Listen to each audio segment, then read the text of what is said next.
Hello and welcome to a brand new installment of Nintendo News Report for Wednesday, December 14th, 2016. I am your host, Alexander Kalafi, today joined by two regulars to Nintendo News Report. That is one Donald Terrio. Hello, Donald.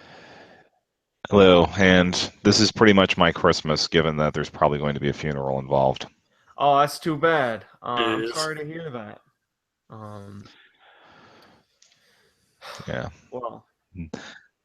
No, sorry to bring the show down from the start. No. It's fine. If that's what's going on, I mean that is what's going on. That's always tough. I had, not to make this about myself, but just to relate a tiny bit. I had a first uncle that also was a near Christmas one, and that ended up bringing a certain damper down on the holidays.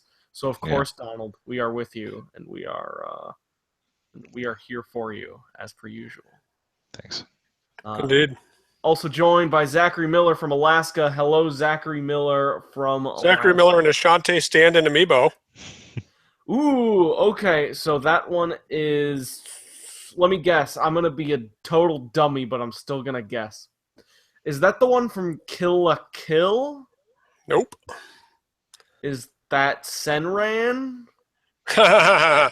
I don't even know if Senran has an anime. I feel like such a dummy. Donald, do you know what that is? I believe that's Yoko from Gurren Lagann. So you were in the right ballpark with Kill la Kill, like same production Gurren company. Lagann. Okay. I had So good. Because Gurren Lagann is an anime that I actually did see a few episodes of, and then I went on a Wikipedia page too early, got the crucial plot point of the series spoiled for me, and then never kept watching it. It's a great show. I believe it. I can tell from the first few episodes I saw. It's a little Evangelion, if I remember correctly. Like not thematically. Sure. Not thematically, because Evangelion is this crazy Christian thing that's like a meditation on God and religion and our place, which Gurren Lagann certainly is not. Nope. But I do think about Gurren Lagann. I think of the big robots, and I think of the two. Yep. The ultimate big robots. Like, you don't get much bigger than that. Yeah, Nope. No kidding. And then there's like a weird, like, slightly happier Fist of the North Star edge to it too, isn't there? I have not seen that. Like I think the second half would probably be closer to what you're looking for with that. Okay. Anyways, we certainly have a show was worth of things to talk about today. I will use this as one of your two showly reminders that Nintendo News Report is now on iTunes. We ran into some technical difficulties that were preventing us from being fully updated, but now every single episode to date is on Nintendo News Report's iTunes feed, and from now on, you're going to get this show a couple days after, to maybe even sooner, just like every other podcast. So our release timing will be just like that of every other podcast, which means 7 episodes in, Nintendo News Report is finally hitting the minimum acceptable standard of being a podcast. Okay, so let's talk about some news today. First off, I want to talk about some mobile stuff. Pokemon Go is finally formally introducing some Gen 2 Pokemon in the form of eggs, which you can get in the game somehow. I'll let Donald explain it because I know without even talking to Donald that he already knows it. But certain Pokemon like Pichu and Togepi are now going to be introduced to the game. And in addition to that, one thing I was talking to Donald about a couple weeks ago was the idea of either releasing a festive Pikachu or a legendary Pokemon to coincide with the Christian holiday season / Jewish holiday season. So it could have been a Hanukkah Pikachu too. But they are releasing a festive holiday Pikachu, just like I predicted. Isn't that right? What's so funny, Zach? What's so funny? How about a Jewish themed chandelure?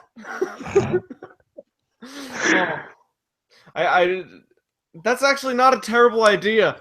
I think the only reason why the we're first one, the laughing, candle one, whatever the candle one's called. the Litwick, only yeah. reason why we're Litwick. laughing is that is just we're referencing the fact that Jewish people are unfortunately very underrepresented in video games, which I say as someone whose mom was Jewish. So I'm slightly pulling the Jewish card after realizing that we just laughed at the Jewish faith just a little bit. So I'm saying it's me laughing at myself.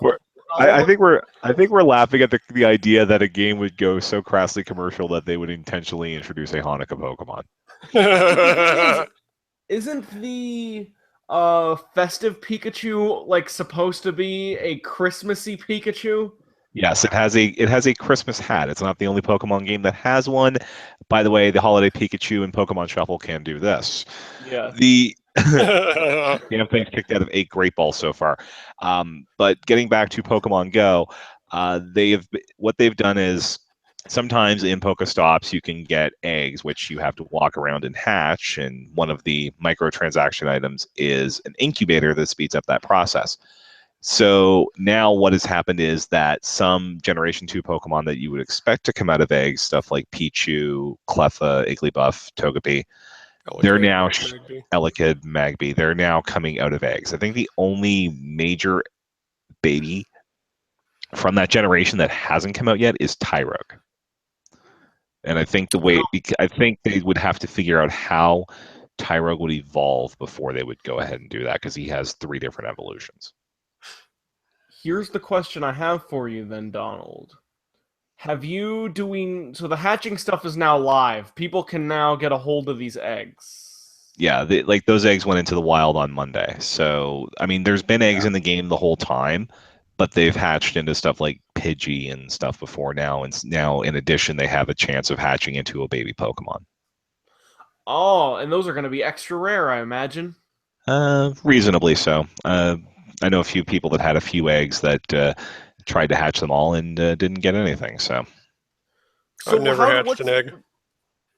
What's the flow of hatching an egg? So you walk a certain number of steps, or it's more steps per step if you're doing the incubator thing?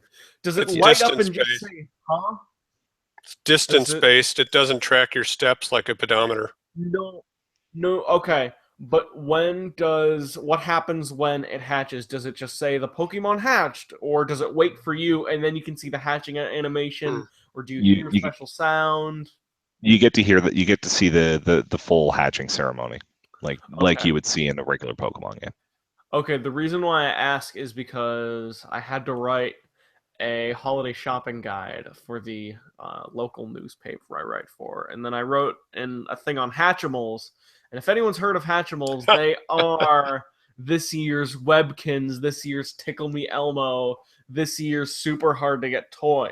And what they are is they're this toy that you get for $60. It's an egg, and then if you rub the egg enough and you like gently play with it enough and you nurture it for about, I think it's really real time. It's about a half hour, but for some kids it would take a whole day. Whatever. It ends up hatching into a stuffed animal, which is like a Furby-looking thing, right? Yes, a Furby-looking thing, which is a brilliant idea. The thing that I thought was so smart is that even if the egg is ready to hatch while the kid isn't around, it won't hatch until the kid is around, because that's all the fun is seeing this mystery unwrap. So I was wondering if Pokemon Go had the same system.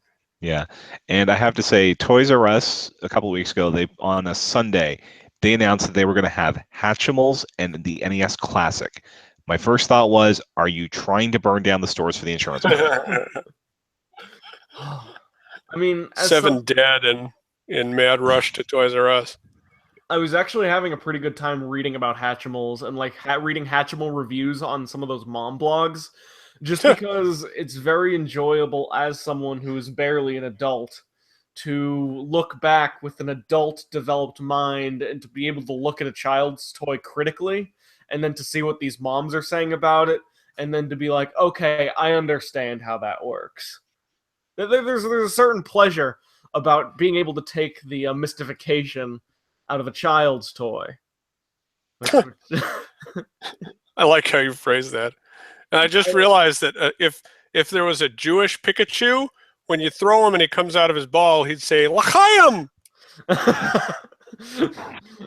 And then Pikachu's the one Pokemon who actually has the vocals, right? Right. So there are Maybe- Jewish Pikachus Maybe Detective who don't Pikachu shave will be their- Jewish. Now here's the question: does Jewish Pikachu have the like the curly sideburns, or does it come out Is of the he a- red cheeks? Is he a Hasidic Jewish Pikachu? And the reason why I say that is because I am in a neighborhood of people who their kids actually do have the fully grown. Oh, you're kidding me.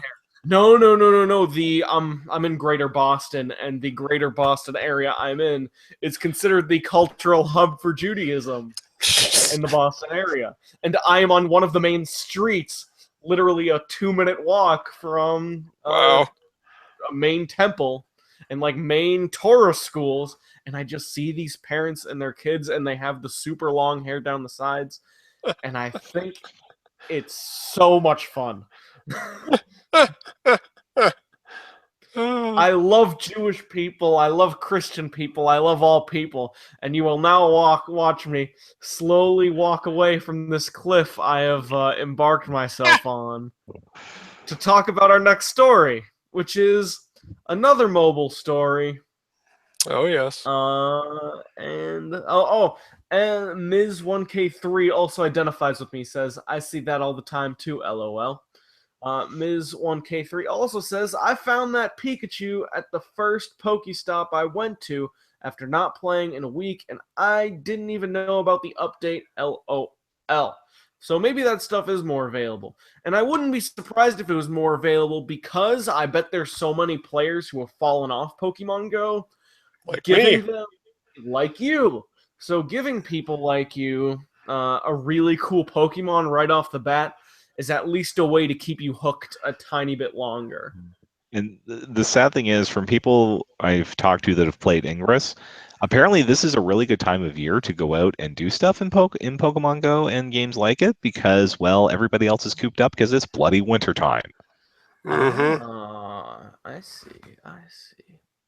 Let's talk about our next mobile story. That is that Super Mario Run comes out tomorrow. It doesn't feel like there's a definitive time that it comes out yet.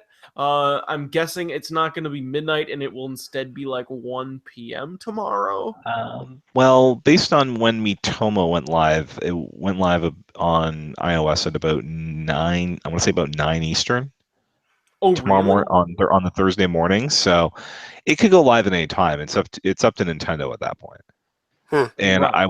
I would think that they'd probably they're probably going to time it for like at least for North America, the download PR, which we get at about 9 Eastern. Okay. Yeah, I'm looking forward to Super Mario Run. I have about $9 of credit on my Nice. iTunes account. Although I am in a very poor situation where my iPad is very cracked right now. If you Ooh. guys can see that. Yeah. That looks like it was hit by a car. I was walking my dog, and I was holding this, listening to a podcast. Zeus pulled the chain just a little bit, and then my iPad dropped through no intentional fault of his, and then the screen cracked just a little bit, which I don't mind, because like dogs don't know what they're doing. Like it's my responsibility. It's not the dog's fault. I wasn't pinning its fault on the dog. What I'm saying is it was an unfortunate accident that my iPad broke, but it still works enough for me to play Super Mario Run, which means I'm going to do something I never thought I'd be doing, because I've never had a phone that broke, so I've always had that slight sense of superiority over all the people I see walking around in public who do have broken Same here. phones. So now that I have a broken iPad, I will now be joining the collective of people that I silently felt condescending to for all this time. You don't have a $200 OtterBox over that thing? Well, here's what I have. I have this thing, which is one of those, like, it'll do like that, Like whatever, wall whatever, things? whatever. Yeah, and I thought Yeah. it would be enough because it looks... So, okay, my favorite cases are like the ones I have on my phone, and you can't really see it that well, but I'm going to describe it for the audio podcast anyways. My favorite phone cases are the basic ones where the shell indents a little bit higher than the screen. So if it ever lands right on its face, it'll hit the shock resistance in the case. You probably know what I'm talking about. 60% of you know what I'm talking about. The bumper type things like the ones Apple gave out with the with when the antenna gate was going on. I think I've got one like that. Yeah. My wife's got that for her Galaxy. Exactly. Or Note, whatever she's got. So I thought Yeah, go ahead. I was gonna say, does she have the time bomb one, or are we talking older? No, it's much earlier. It's an earlier. Yeah, no. So I thought I would be okay, but this thing does not have the indenty thing. The cover was not off, so it ended up hitting the pavement like just flat. Yeah. So it ended up cracking, and it's the kind of cracking where when I was initially feeling it, I could actually feel the sandy iPad Retina glass on my fingers, which made me feel very bad about even continuing to use it. But someone's got to play Super Mario Run, and I have no other method of playing it yet, so I'm going to have to deal with a cracked screen. However, Super Mario Run comes out tomorrow. It's available now in demo form in Apple stores. I am somewhat excited about it, I would say. I don't think they've done a tremendous job of showing it off so far. It looks like a new Super Mario Bros. Game, but slightly more boring and with slightly less control. Yep.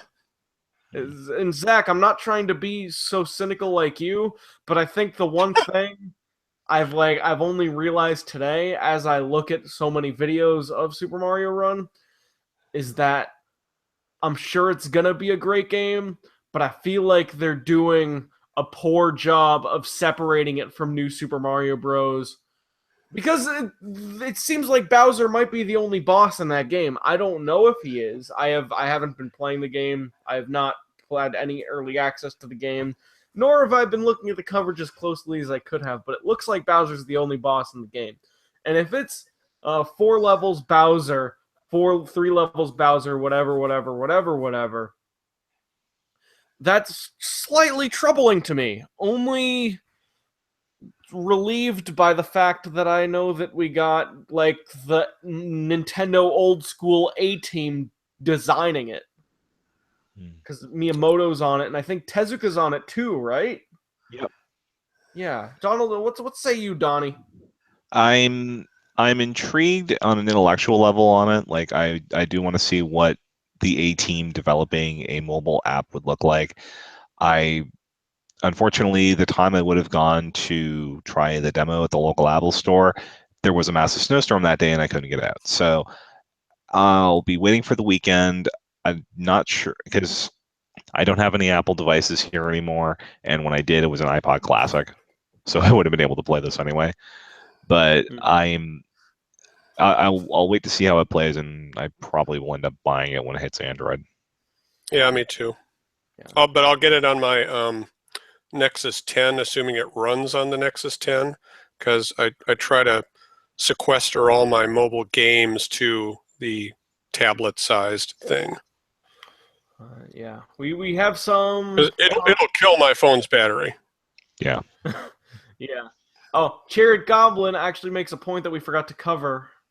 It's called Super Mario Run because it needs to constantly be running online, which I find to be slightly humorous. And the reason why it needs to constantly run online is that they're concerned about piracy. Yeah, piracy is not so much of a concern on iOS, but the amount of data this thing is pulling down basically means unless you have a grandfathered unlimited data plan, you're probably going to want to play this on Wi-Fi. Right. Yeah. It's like 75 megabytes a minute, isn't it? 75 an hour, but that's still quite a bit. Yeah, that's tons. But find out over the next few days. I mean, we don't have a copy here, so we'll find out over the next few days just how long these levels are, if that's going to be meaningful. But there's also, they showed off the different modes when last week on the Jimmy Fallon show. So we know there's going to be a lot of replay value, even after you've beaten the 24 levels or whatever that this comes with. Sure. let's talk about some of the other things that other people in the chat said. Ms. 1K3 reminds us that it's coming to Android in 2017. We have Ms. 1K3 saying, OtterBox Defender, only case I've ever used. Manuel asks the very fair question, why is there so much talk about Jews? What happened was I was trying to be fair.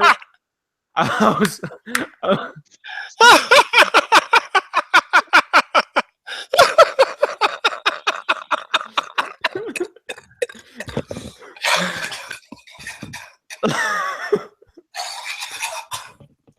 Which is a question... That is the greatest question we've ever got. Which makes me... I have a question for you, Manuel. Are you asking why I personally am talking so much about Jews? Or are you asking about why the greater world talks so much about Jews? Because I have a very different answer for you, depending on what you have to say.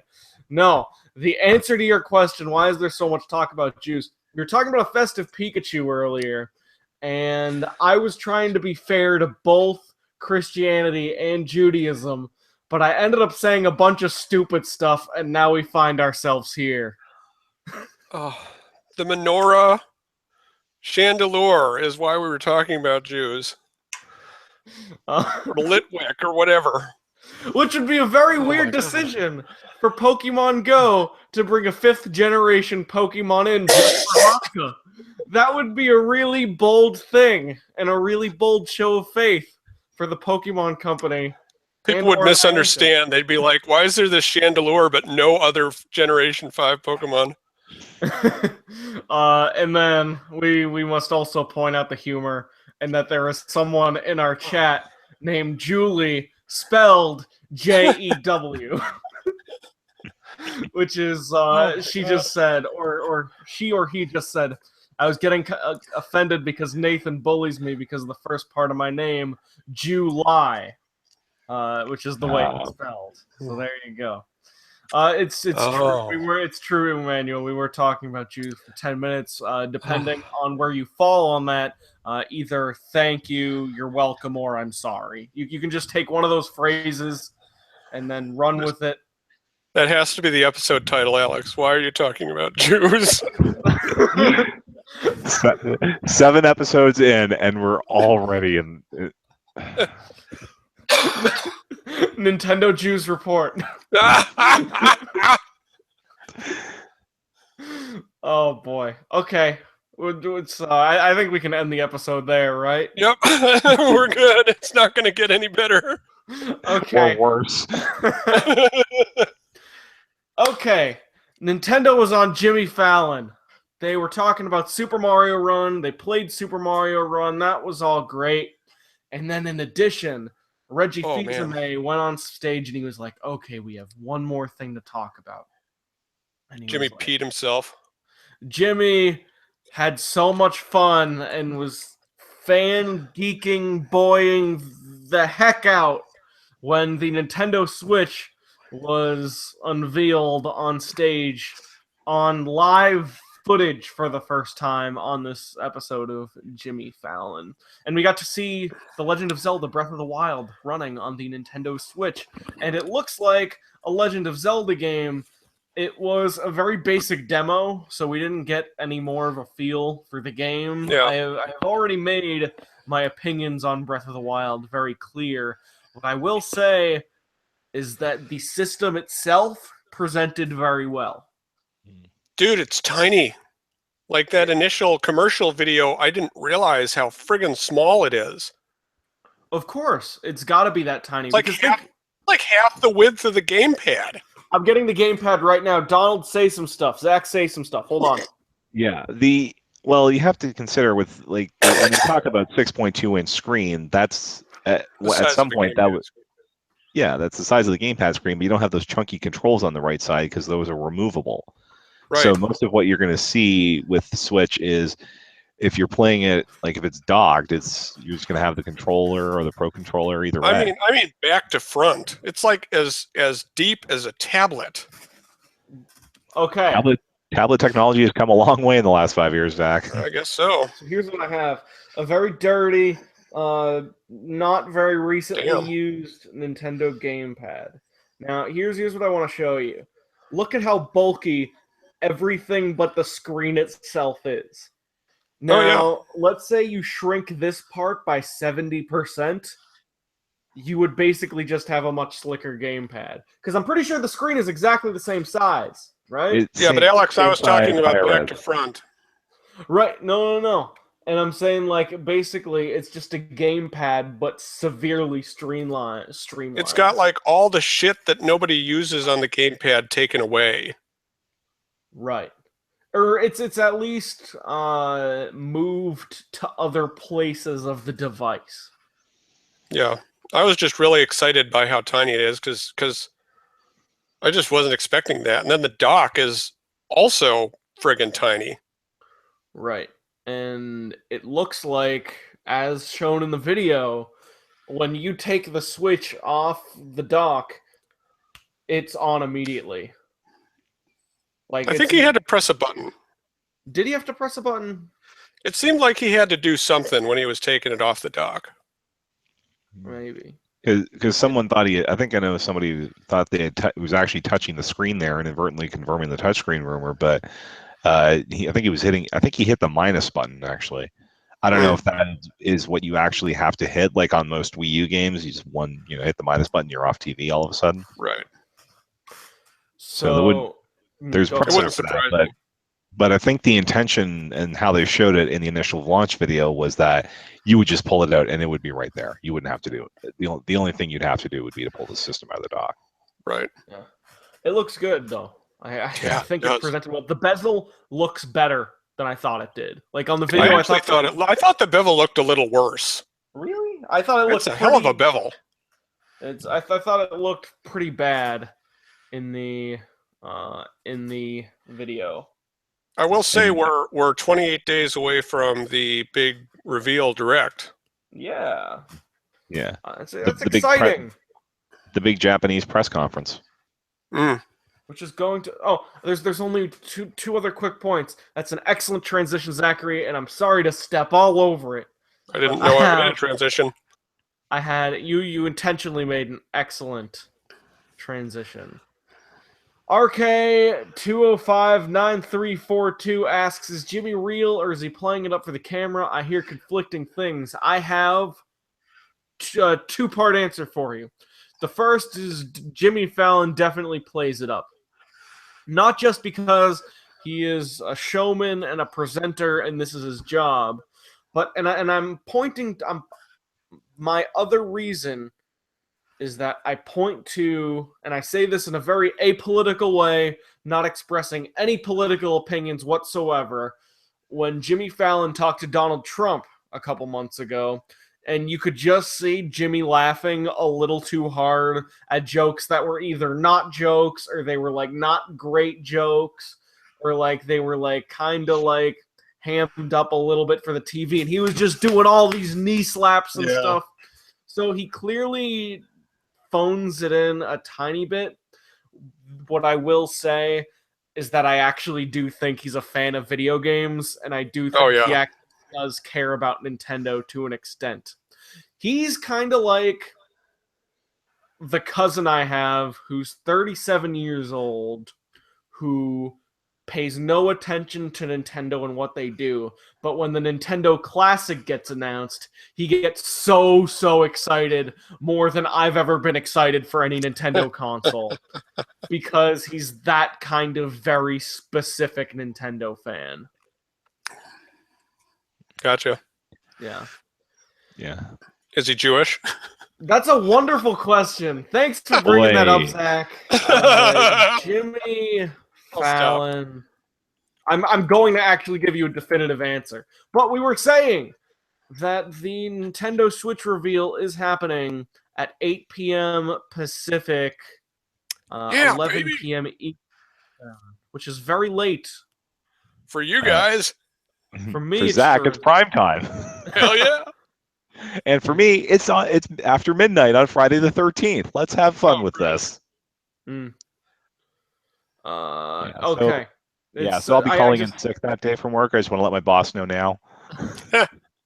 5/8 Irish, a quarter German, and 1/8 Norwegian. So there you go. I dodged a bullet there. Which yeah, I had this assumption in my mind that Jimmy Fallon was Jewish, but despite him not necessarily having the most evocative last name, I'm gonna stop I meant your cousin. immediately. Maybe I could see it because sometimes he's got the slicked hair, and then sometimes I got the slicked hair, and then like a similar jawline. I'm gonna stop right there. Okay. Please. Yeah, I'm excited. I'm very excited. It's happening Yes. on January 13th. It's one of the last things I think about every night before I go to bed, which means we're very close to a Nintendo console reveal. I'm so excited to see what the future of Splatoon looks like.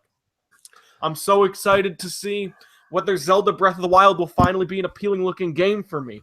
I'm so excited to see what that Mario game looks like. Maybe they'll have a release date for Breath of the Wild. Maybe. Well, for what it's worth, I don't recall Reggie denying it when Jimmy said March, but I don't think he confirmed it either. No, he didn't say anything. No, but I think we're seeing. I think that's a June. I think that's a June thing. But anyway, back to the Switch. Yeah. I'm most excited about Mario, which is not a boat rocking opinion, but I just want to see them go on stage, show this weird open world Mario game of theirs that also has elements from other Mario games, and say, hey, this game is going to be there March 21st, March 18th, March 17th, such and such. The Mario game is going to be the main game I'm excited for, because if they don't have that Mario game at launch and they don't have a Zelda game at launch, what else are they going to have unless that's Mario Kart 9? That's the only way they have something else, right? Animal Crossing would be cool if they get the GameCube version out at launch. Oh, come on now.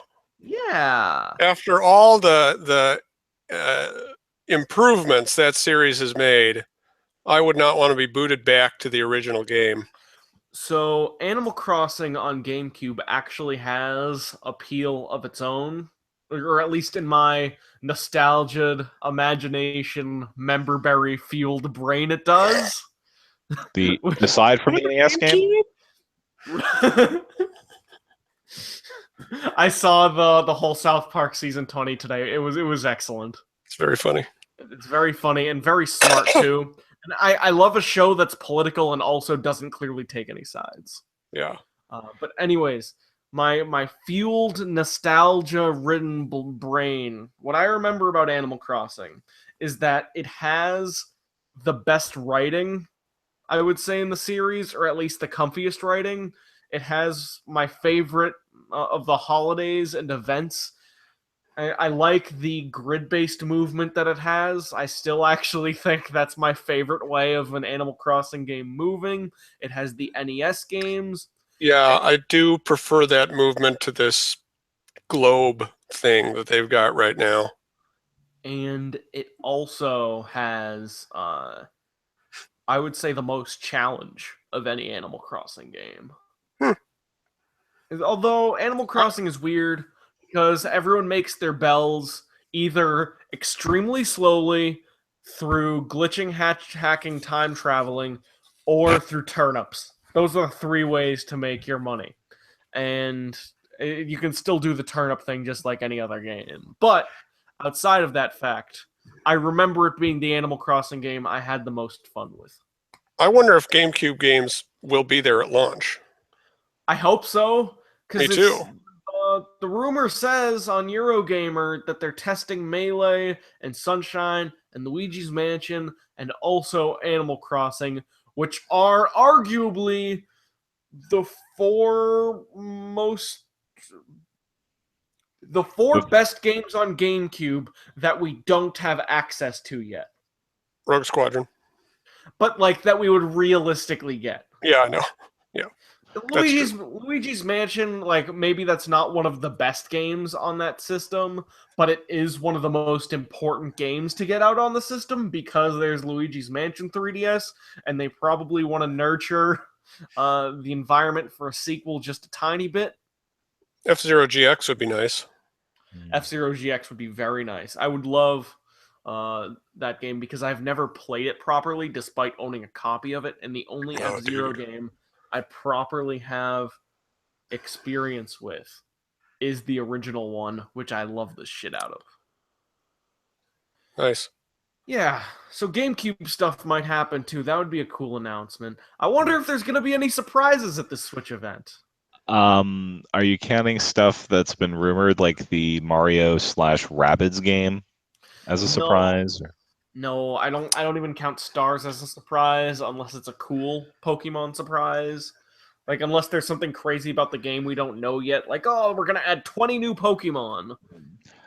I have to wonder if Stars would be announced at this thing just because, I mean, Sun and Moon, sure, they've sold like chocolate-covered crack so far, but they're still in their launch cycle, for Christ's sake. The Munchlax event doesn't end until after this conference is over. So why would they want to cut Sun and Moon sales off of the knees like that?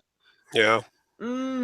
You're right, it could get announced later, but I still think it comes out this year or this upcoming year. Oh yeah, like we'll get a standard Pokemon hype cycle, 6 to 9 months, but I honestly can't see Stars being shown at this thing. Right. I could see. Well, it would warrant its own Pokemon Direct. That's fair. Yeah. That's fair. And then there's also going to be events that were announced via My Nintendo and such. Isn't that right, Donald? Yeah. So My Nintendo members who have their addresses in certain major U.S. cities, you can probably guess which ones those are. Not Anchorage. No. Received invites, and similar invites went out across most of the world, actually, because we've heard of ones in the UK and Australia as well, that there are going to be Switch demos of some variety, with the first one actually being in New York the weekend of the Switch the initial announcements, like the 13th to the 15th. And My Nintendo members will have the Friday and Saturday to go in with a friend if they want. And then on Sunday is when they're open to the general public. Okay. That's an interesting Best Buy E3 like reaction to how to unveil a console. I'm very curious what the experiences are going to be like, depending on how many people are at these events. And I think what's going to be crucial is if the public's going to be there, how many demo stations are you actually going to have? Is it going to be 10 demo stations? Is it going to be 60 demo stations? I would hope it's closer to 60, but I'm betting it's closer to 20. Depending on the space they get, we may be talking 3 figures. Damn. And really? If they want, like, we're talking like New York, LA, Chicago, San Francisco, Washington D.C. Like, those are the cities they're going to.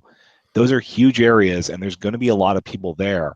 If they want to get a lot of people in and out quickly, we're probably looking at a pretty good number, maybe into the hundreds of demo units, and maybe they take them around and you can, you're sitting down at a table or whatever, you can dock it wherever the hell you want.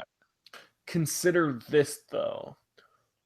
If there's that many units, they need to make sure no one ends up taking a Switch demo unit or stealing it or sneaking it out or doing anything like that, which means they might actually have to keep the numbers down. Yeah. Or each Switch will be tethered to a unwilling female employee. Oh, yeah. That could be a thing. And then you have to drag her to a couch. Enough that they would do that. Oh, man.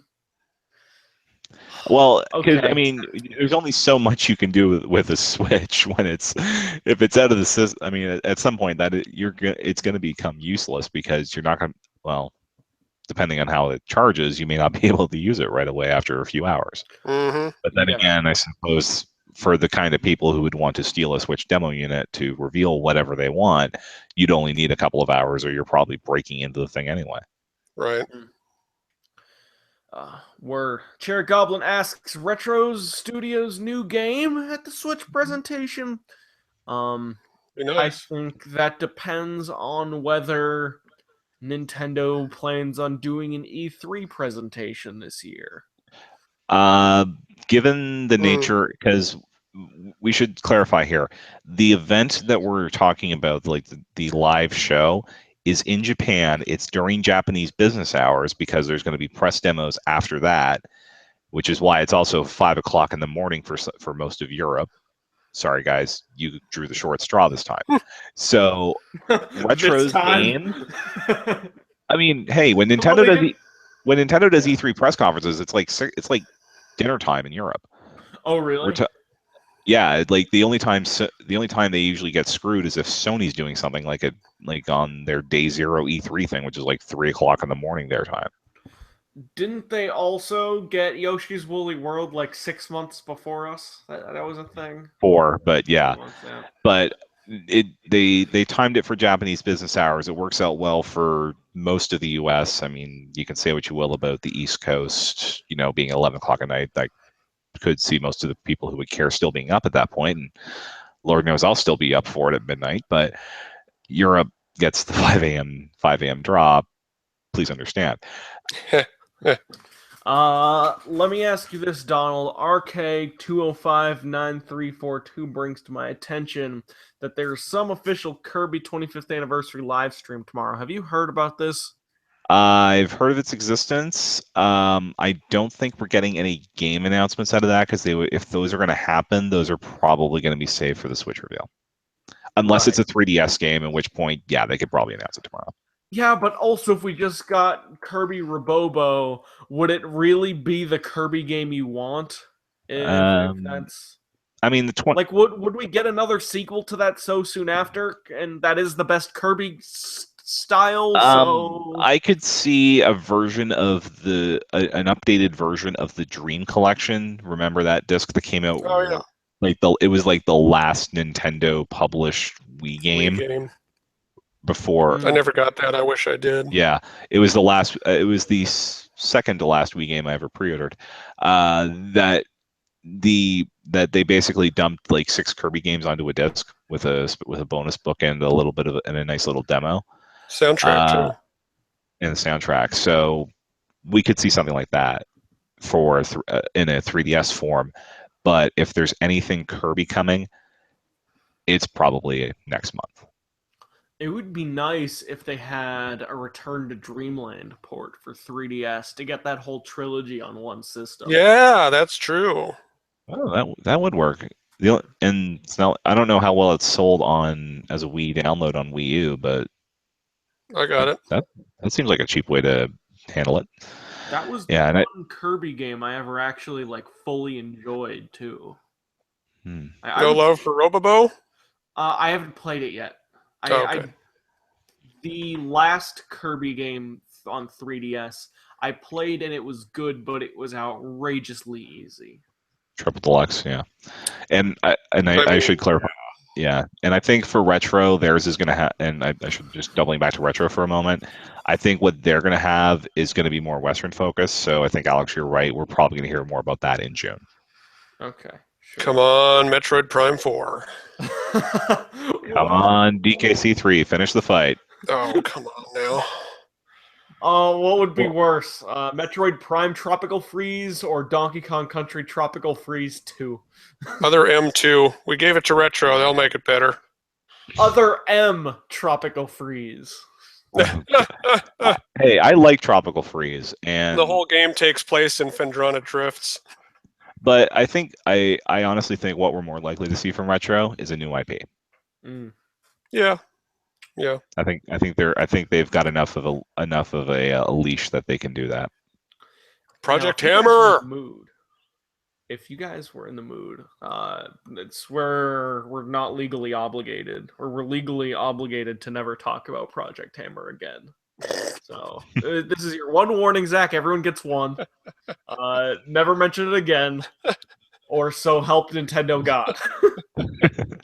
Doesn't exist. Does not exist. Never existed. Never will exist. It is relaxing on the same beach that Rockstar's agent is relaxing on right now. Yeah. Julie Park says Kirby no longer cute. What? I think Kirby's cute. I think Kirby games have maybe overstretched their welcome a little bit, and maybe Kirby's one of the Nintendo franchises that should take a break for 3 or 4 years. I kind of agree. And it's not saying never bring Kirby back, but it's like, instead of pumping out a Kirby game every year or two, why not focus on F-Zero for a couple years? Or maybe another dormant Nintendo franchise, or maybe put out another Kid Icarus game, because that worked out to some degree of success. Well, there's one thing we need from Kirby, though, and that's the Wii U game to signal that the platform is officially dead. Mm. Because I'm sorry, Rainbow Curse came out way too early to be that game. Oh yeah, It's not a real Kirby game. Was that game good? Because that one kind of came and went. Yeah, it's good. That sounds like the right response to is Kirby Rainbow Curse good? Yeah, it's good. I mean, sure. Okay, and then once and after that, then we can put Kirby aside for a couple of years. Yeah, just don't kill Kirby. Just put it away for a couple of years. Let them retool it. Come back with Kirby Breath of the Wild. Or maybe an Air Ride sequel or something like that, or a Kirby JRPG. Oh, baby. An Air Ride sequel would be incredible. Just let it stew in your mouth for a little while, Hal, and then come back and then make a new fresh Kirby game. That's all I ask. Okay, speaking of games that will never come to Wii U, Yooka-Laylee canceled on Wii U. See, we weren't even talking about anything. Damn, son! That's cold. Yooka-Laylee canceled on Wii U. It's coming to Switch. And it is coming to PlayStation 4, Xbox, and PC on April 4th? April 11th, the week after. April 11th, the week after. Okay. It's canceled on Wii U, coming to Switch. We don't know exactly what the reason is, but Grant Kirkhope, the composer and one of the heads behind this game, or at least one of the figureheads, there's a small handful of really mean-spirited people moaning at Playtonic for canceling the Wii U version. When they eventually know the facts, they're going to feel like total dickheads. Which to me says that they really, really, really, really, really wanted to get Yooka-Laylee on Wii U. And they probably worked so hard on it that the PS4 and Xbox One's versions probably got their timetables delayed a little bit, even by a few weeks, or got neglected slightly as a result. Now, was the Wii U version the lead's platform? No, it would have been PC. It would have been PC. I don't know for a fact. I think they did say that the lead console version for this one was the Wii U version. Really? Okay. Yeah. Interesting. Except you run into the little problem of, I don't know if you've tried to use Unity on the Wii U, but it's kind of crap. So, and especially the newer version, which I don't even think even runs on the Wii U or can export Wii U games anymore. It's moved on so far. So at that point, Playtonic's stuck. And you want to talk about Kickstarter games that are going to get canceled for Wii U. If you backed Bloodstained for the Wii U version, I'd look for an email sometime in the next few weeks, because you think a 2017 game's not going to show up on Wii U. Do you really think a 2018 game that runs on Unreal Engine 4, which, by the way, doesn't even run on Wii U, is going to show up there? I don't think so. Is this the second, third, or fourth game that has gotten a Wii U cancellation before a reveal that, hey, it's actually coming to Switch? Second, Stardew Valley, and now Yooka-Laylee. With Stardew Valley, and then we have Yooka-Laylee, and in a couple weeks we're going to have The Legend of Zelda Breath of the Wild. No, we're not. After that, I'm just joking. But maybe in a few weeks I will be joking. That rumor did flare up today, but considering the Wii U version is, from what we understand, nearly done as far as content and is going through heavy bug testing right now, they are still putting the Wii U version out for Breath of the Wild. Just like Star Fox 2, right? That different time, my friend. I'm just kidding. Nintendo does not. Imagine if Miyamoto canceled Breath of the Wild on Wii U because he didn't like the direction of the console. That seems like something that couldn't happen with a game in 2016, considering they probably spent over $50 million making Breath of the Wild. Well, I mean, the question is, how much does Nintendo observe the sunk cost fallacy, which is, do you consider the development cost of Breath of the Wild on Wii U to be a sunk cost or not? As in, we've spent the money, we're stuck with it, or let's try to recoup something for this bloody game. Well, if they wanted to do that, they'd release it digital only, which they're not going to do, obviously. Well, they would never release as a mainline Zelda game. How sad would that be, though? How cripplingly sad would that be? And Kirby would cry himself to sleep. I don't know. The sad thing is, I probably would still buy it on Wii U. Yeah. And I'm not just saying that because I've had a disc version of that game pre-ordered for over 2.5 years at what will probably be $35 off by the time it comes out. Yeah. I don't actually think that the Zelda Wii U version is going to get canceled. But when I did see that rumor on Twitter today, I did have the thought of how sad would it be if the Wii U loses its only chance at a console Zelda game, and that instead of having a console Zelda and a console Animal Crossing, we have Amiibo Festival and Star Fox Zero. And Rainbow Curse.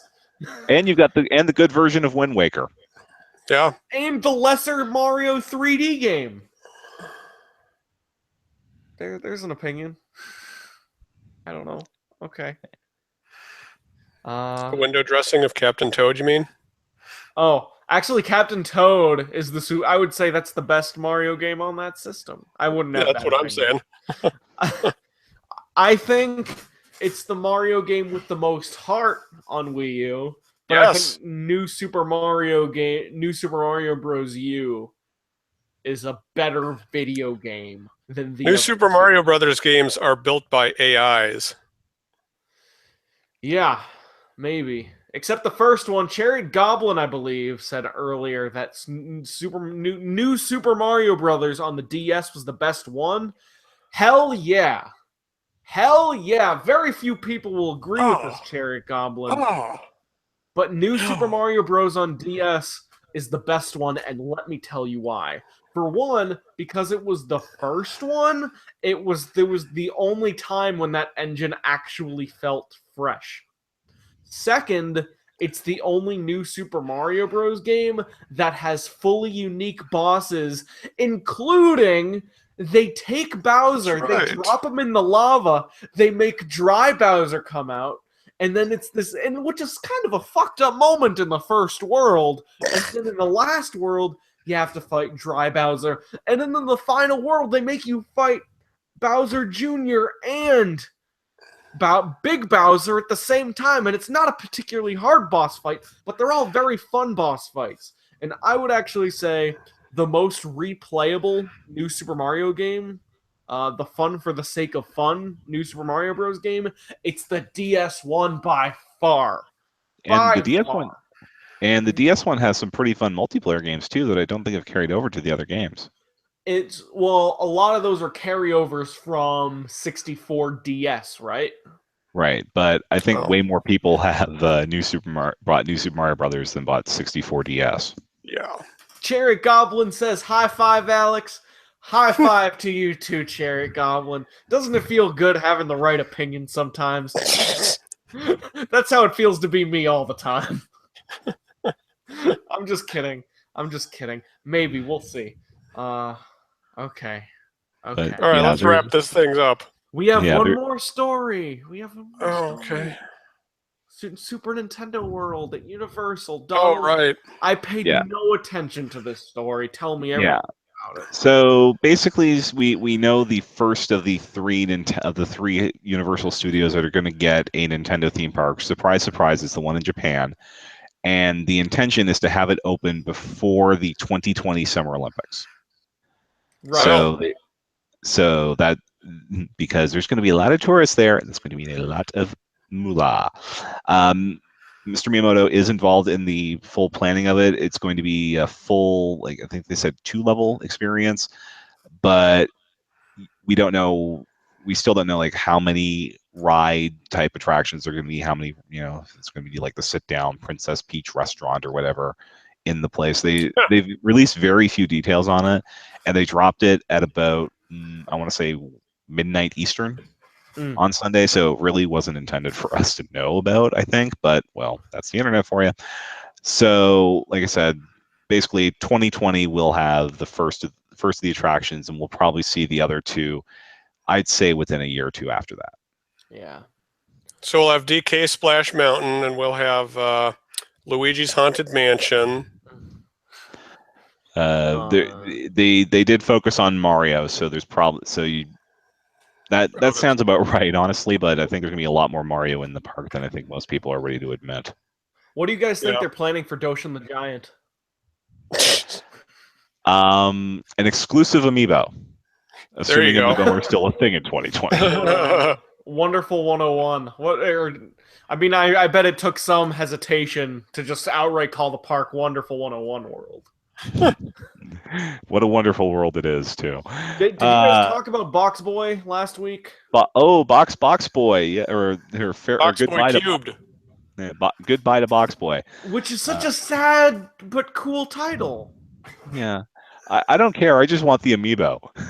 Yep, oh yeah, me too. They're gonna have a Box Boy Amiibo. It seems like it's gonna be the final Box Boy game, it's weird that they're reflecting that in the title, because I always thought that Nintendo had the Nickelodeon style rule of never let them know it's the last episode, or like just for the purpose of syndication and then kids and sad and whatever. But apparently this is going to be the last Box Boy game. Comes packaged with an Amiibo, styled like Chibi Robo. Well, it's not a Chibi styled Amiibo, but it's a similar kind of package deal. And if it comes to America, I look forward to seeing that thing for $13.99 on my local Target shelf. It would be nice if they included like all the Box Boy games in this. They will be. Oh, they will be? Okay. The physical release, the eShop release of the game in Japan in February is going to be on its own, but the physical release is going to be all 3 Box Boy games plus the Amiibo. Cool. That's excellent. So there's easily $30 of value there. Yeah. I wish I liked Box Boy a little more, but I have no complaints about. 2 is better than 1. Yeah. I still have to beat those. Yeah. That seems like it's our show for this week. Yeah, it seems like a show. What will Jewish representation be at Super Nintendo World? Well, oh god, I really got to hold myself back for making a money joke, don't I? Oh, jeez. Is there going to be a Wario World attraction? Oh my god. Good night, everybody. Okay. If any of you are fellow Jews or half Jews, as is my case, I apologize. Thank you, or you're welcome. As I end this show, Nintendo News Report. Oh my god! If you ever want to watch this again or listen to this again, I should let you know we do this every week on YouTube. And then also we are on the iTunes. Look up Nintendo News Report. We got this dope as hell CNN style logo. And you can hear the audio version. It's got this Animal Crossing remix music at the beginning and end. It's a fantastic thing. I usually edit it properly so it actually sounds a little nicer than this. And you can also get a hold of us on patreon.com/NWR. Now, on Twitter, we have Zachary Miller at ZMiller. Give me them numbers, Zach. 1902? 1902. Cheap. ZMiller 1902. ZMILLER 1902. Donald Terrio is Donald Mick. DONALDMICK. And I am at CULAFIA. Don't forget Donald's other show, NFR Podcast. Once again, patreon.com/NWR. Download our free podcast on iTunes. That's all I have to say. Have a good night. Bye-bye. Bye. Bye.